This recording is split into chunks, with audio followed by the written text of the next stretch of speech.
Jeff, as always, we appreciate your time. I want to ask you about DeMeco Ryans because, we've talked about him and how he's going to be a name that teams are looking at to be their next head coach. Do you think, Jeff, that he is the top coaching candidate right now if you were to break the field down? He is. Well, first of all, he should have been hired last cycle.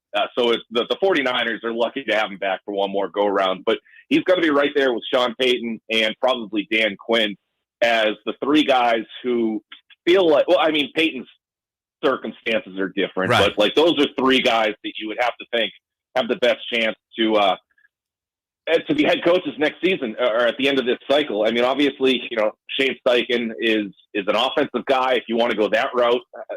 But like DeMeco Ryans has the making of being a terrific head coach, and I would be absolutely stunned if he doesn't get a job this time around. Yeah, don't you think the being a defensive-minded coach works against him in the modern NFL and everybody looking for the offensive guru to pair with the great quarterback? Yeah, I mean, it certainly does. But, it depends on the makeup of the team and what direction you're looking to go. The other side is, and there aren't any great candidates right now off the top of my head, but like if you're a defensive-minded coach and you can come in with a top-tier offensive coordinator, then that mitigates some of that concern that you might have there. The problem is, you want to look at, all right, who's the upcoming quarterback coach that can be that next offensive coordinator? Because obviously you can't just steal an OC from another team. It doesn't work like that. Or is that mind in the college ranks somewhere? That's a risky proposition too. But, if you had, let's say a year ago, if you could go in, like getting a guy like Mike Kafka was a really good get. Guys like that are the candidates that somebody like DeMeco Ryans has to start whittling down in order to strengthen his candidacy. Jeff Howe from The Athletic with us. Jeff, speaking of the head coach with the 49ers, Kyle Shanahan, obviously winning games with the third string Mr. Irrelevant quarterback Brock Purdy. Where would you rank him right now? Where would you put him in Coach of the Year conversation? Wow, he's got as good of a shot as anybody. I mean, it's weird because it's like, where do you want to go? Like, what are your preferences? You look at what the Eagles have done in Sirianni, and you go potentially having the best record, and really just his second year on the job, and what he and that staff have done with Jalen Hurts. I mean, that's really impressive. You look at the Giants; they've overachieved to a high degree. That's really impressive out of Brian Daboll. You got the Vikings. Everybody kind of thought they were going to be on their way back up, but what Kevin O'Connell has done has been really impressive. You could have a situation where the Lions and maybe even the Jaguars make the playoffs. I mean, how do you hold?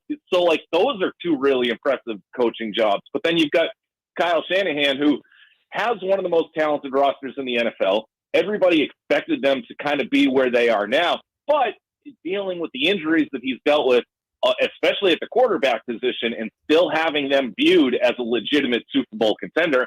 I mean, there's obviously a lot of value in that as well. It's just like, what are the voters really, where do they view the most value in that award? Jeff, you watch a lot of football, watching it, talking about it, writing about it. It's what you do. I've got you fooled there. Where does that wild ending in Las Vegas rank for Jeff Howe? That was unbelievable. I mean, truly, in terms of like remembering it and the shelf life. I mean, I'm never going to forget that one. That was absolutely incredible in the best and the worst ways possible, depending on which side you're looking at. I mean, I was trying to think of it on Sunday, like, because I thought at one point we were going to have to like start ranking as a staff, like the craziest endings we've ever seen. And it had me thinking back to the Malcolm Butler Super Bowl, but like just entirely different stage, entirely different circumstances. It's just an epic choke job. And to lose a game that way, to effectively end your season for the Patriots, not that they were necessarily getting into the playoffs anyway, but this closed that idea. It's remarkable. And I think like there's this mistake. We might've talked about this on a past show, but like, I think there's like this rush to look at that and say, oh, that's such an uncharacteristic mistake for the Patriots. No, it's not. And now they've never made one of that magnitude, but this is a team that, yeah, for 20 years, they played virtually mistake-free football. They allowed other teams to beat themselves. Since 2020, this is a team that has allowed itself to beat itself in a number of different ways, whether it's just too many penalties, whether it's a late turnover. A bunch of those happened in 2020. You talk about like the substitution errors, just special teams meltdowns. This is a Patriots team that has made a lot of those mistakes over the last 3 years. This just happened to be the most high-profile one. Jeff Howe is with us on the Folsom Lake Honda Hotline. Folsom Lake Honda, your one-stop Honda shop. Jeff, I want to ask you about the other game we witnessed over the weekend that was crazy. The Colts losing a 33-point halftime lead. Does Jeff Saturday have any hope of being the Colts head coach in 2023? Look, if you can predict what Jim Irsay is going to do, then all the power to you. I don't think so. I mean, I'm not trying to knock the guy, but no, look at the job that he's done. There's nothing that Jeff Saturday has done over the last month or 6 weeks or however long he's had that job that says that he is ready to be a head coaching candidate. Just the way that, the way that he botched the end of game situation a few weeks ago and then came out and said that, yeah, you know what, he messed up the timeouts and all that other stuff. Situational stuff that's it. You can know football as well as anybody, but until look at Nathaniel Hackett. I mean, he was viewed as a pretty solid head coaching candidate, but until you're in that seat or you're standing on that sideline, you can't prepare yourself for what's coming. And the situational aspect of it is incredibly difficult. Now, granted, he's working with a roster that has underperformed to a vast degree. They've had some injuries.